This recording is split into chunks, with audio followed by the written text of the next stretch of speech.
Speaking of you, I'm sure you have a vodka to dissect or someone to dissect. I mean, we all know you have your type. You try to close. You try opening one portal to kidnap a chick, and then an entire outbreak of people happens. Problems of being an ultra-dimensional god level being. Yes, go already. Why do I always for accidentally record things?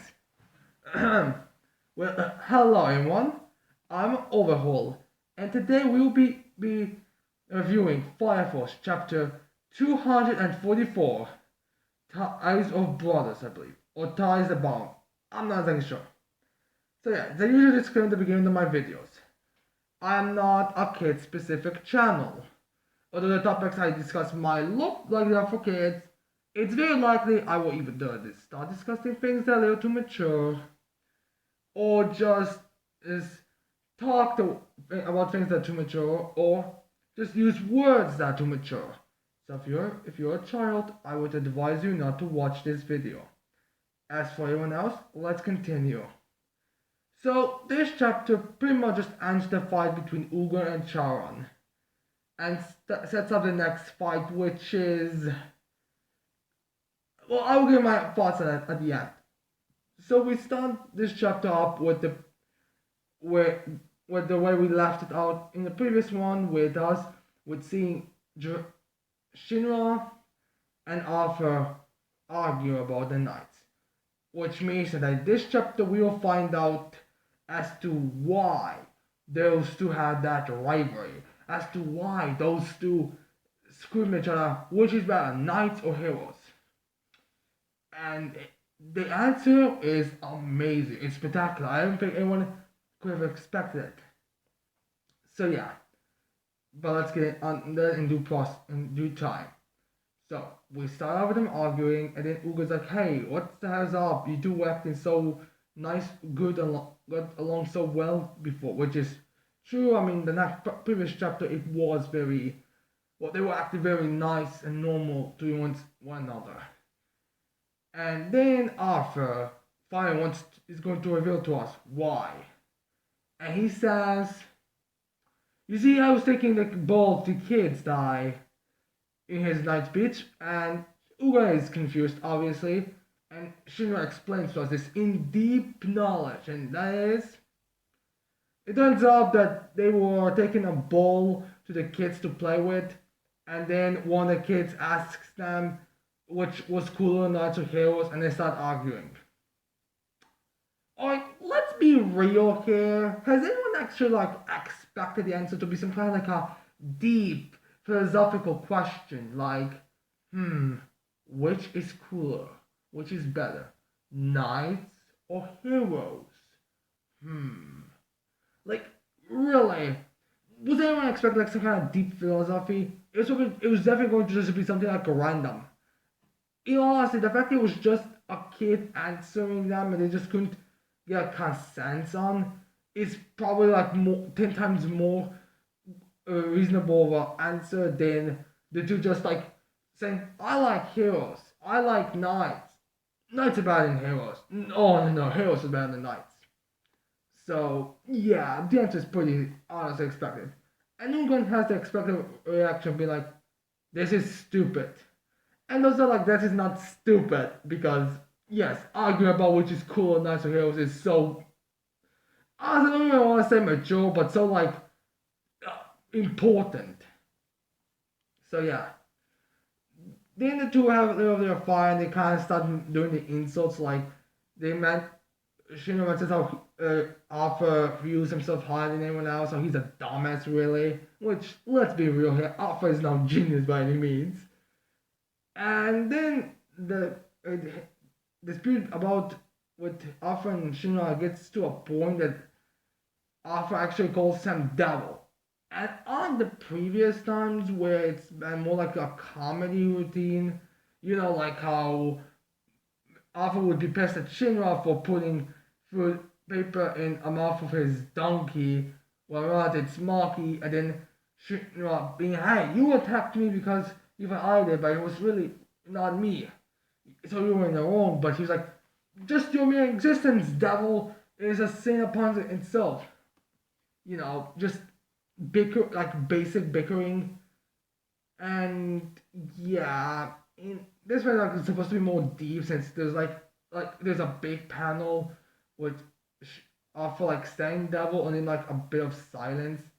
I think Shinra has that expression he usually had, in which Arthur, I guess, first time sees this, and he's like, pathetic, you can be no hero.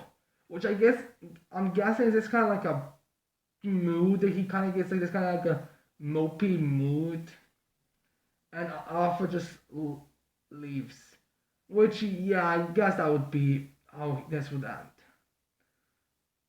And then Ugon throws Shino the ball and says, since you're here, let's play ball. Which I would like to mention something. Shino and Alpha were both in their standard school uniforms. Like, they literally had school uniforms on. While Uga and the rest of the boys were dressed in, like, pretty basic gym clothing, honestly. So, did, like, Arthur and Shino, like, just came to the court after that discussion? They were screaming at one another, then they just went, like pushing one another? Or did Ugan ask them to come by or something? And that's how this happened? Like, I'm really curious, like, what exactly did Ugan, how exactly did Ugan and his group, and a little group got in gym, were in gym clothes playing basketball, and then Shinra and Arthur just weren't in the casual? Because it's clear not that they were expecting to play. In fact, the way Ugon basically speaks to Shinra afterwards is basically, hey, well, dude, since you're here and you apparently have nothing else to do, why don't you just come play with us right now? So, yeah. Now, the rest of the kids are like, oh, I'm not playing if Shinra is playing, and they're leaving since, again, look, most of them already believe of the Dao story, which is honestly a pretty unrealistic explanation. I mean, honestly, I would personally say it's more likely for people to think, oh, he accidentally will burn us or something. But no, they're like, just scared and go away. Uran is nonchalant to it, and they play a little ball. And as you can imagine, Ugan is beating Shinra in basketball a lot. Which I'm not going into the deeper reasons, but I think Ugan is just a better basketball players. And another, Ugan's actually like dressed for basketball, while Shinra seems to be more dressed like casual.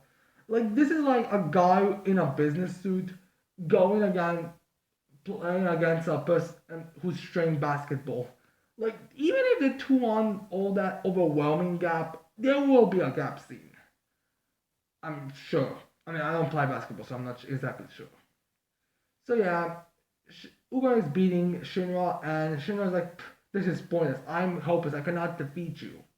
But Uga is like, hey, sure, I'm better than you in one-on-one, but basketball is a team sport, so really, so you can beat me. It's just that it's gonna require a team beat team. That's basically supposed to encourage him to say, yes, you're being overwhelmed, but it's not really supposed to be a fair condition. Which, again, clothing is already pretty much an imbalance. So yeah, Shinra. So Shinra basically kind of, no, just still keeps up with the hopeless thing and kind of still reference the devil thing. And Uga's like, dude, I don't care. I don't try to believe you that you didn't actually do that. I know you didn't. Which again, I'm guessing that Uga is supposed to basically be like the guy who sticks with you no matter what, and he doesn't like believe the rumors. Which, let's be real, okay, the rumors are pretty out there, and I would definitely say need more than just a creepy kid with eyes that I'm not even sure ever was in class. Seriously, seriously, like, did you not like spend the time that Shinra was with in the school with them? Did, like, seriously, did he like go to classes or do anything of sorts? Which, that would explain kind of why it took so long for the White Clan to do anything major. But yeah, did Ian like stay there or something?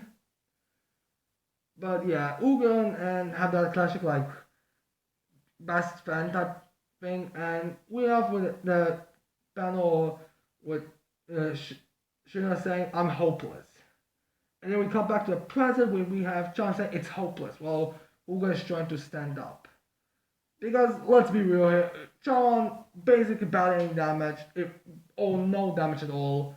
Uga on the floor, beaten, defeated, and then Ugan stands up and goes into fight, but it's clear John is just overwhelming. I mean, he's bigger, he's stronger, his honest abilities are pretty hacks ability in the Fire Force world, if we're being honest. And he just beats Ugan down. Like, there's no competition, it's just beating down. Like, first he starts with like basic punches, but then he includes explosions to them. Like he'll grab Ugan's face, hand, and then he'll like just uh, kick it with his knee and explode. Like he goes brutal with Ugon. And this person first, and it comes to a point where Ugon can only use his flaming to stay on. Seriously, there's this panel where you can tell that Ugon is beaten up to a bloody pulp, and then he uses flaming, and John grabs him and says like the only reason why you're still standing right now is because you're using this flaming technique. And John says if you just stay down, you would have escaped death. Like, well, not escaped death. You would just lived long enough to the cataclysm to kill you. So John goes into the finishing move, and he wants to use the two fingers, puts it up to Ugan's chest, and I guess tries to blow through him. I'm guessing that kinetic energy comes from the previous hits because the last hits he was using did seem more like just like basic explosions, like not over the top, just like boom, boom, not boom. So yeah, Ugan gets Ugan gets killed, but thankfully Sharon gets shot, and we see him bleeding from his mouth. And when I say shot, I do not mean he gets like into arms and that. He gets like a good part of his hip, I would say, blown off thanks to Hinawa, not with his shotgun. So yeah, in case you missed it, the way Chan gets defeated in this battle is not by Ugan getting some over-the-top power-up and beating the crap out of Charon. It's by Company 8 and Ugan working together to defeat Charon in a by having Charon lower his guard and blasting through him. So yeah, Charon is pretty shocked by this. And he's like, how could it? He's kind of questioning how could he let this happen? Like, how could he let himself get wounded?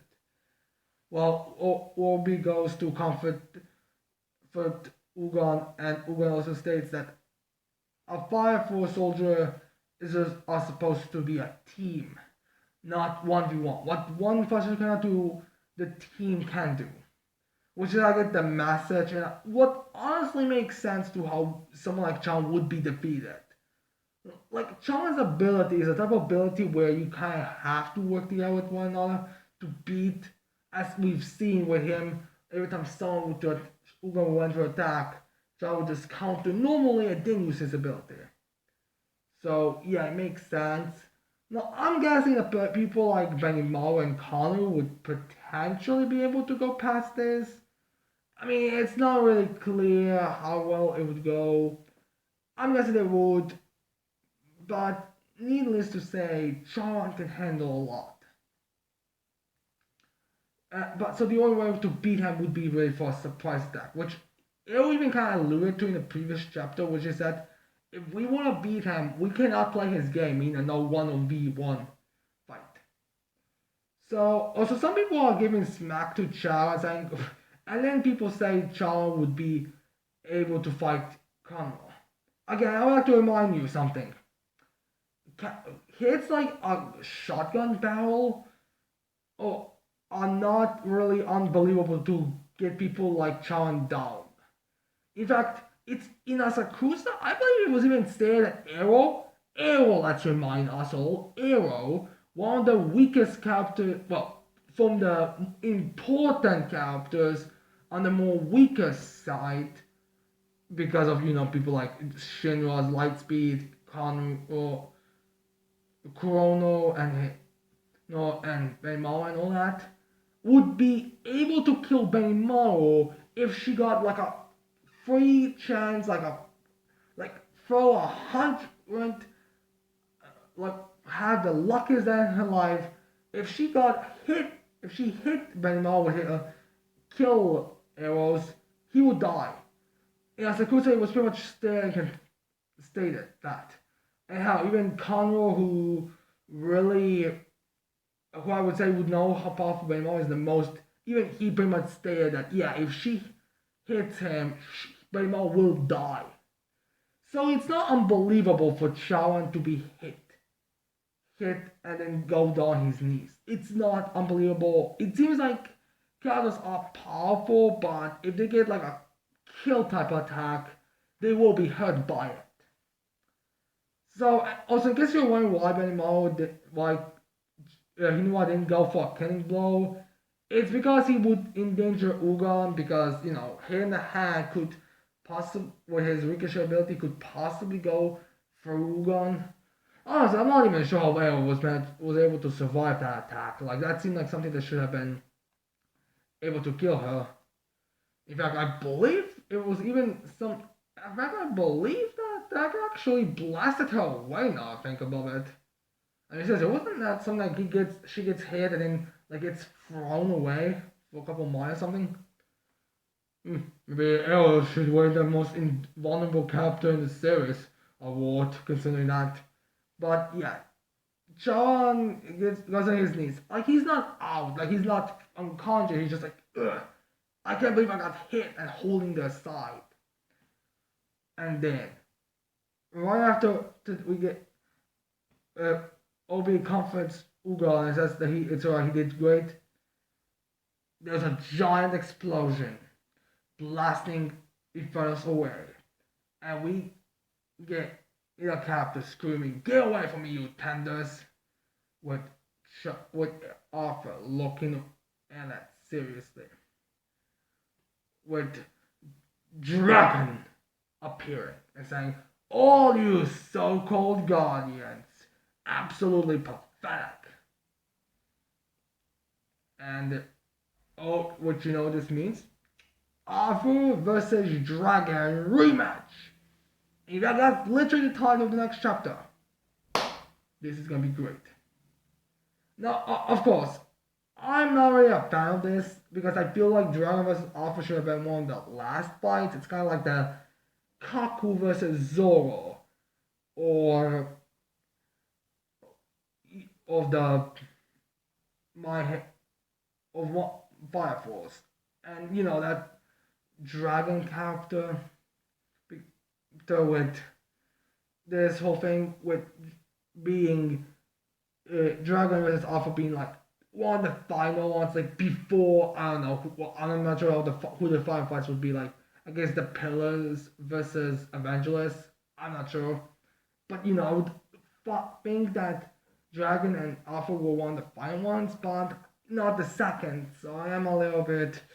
I'm not sure about it. But then again, it's possible we could get this chapter focusing and the next chapter focusing, but then we have like a different fight. And then we focus on that for 2 chapters, and then back to this fight, 4 chapter, then we cut to back, and then back and forth, back and forth.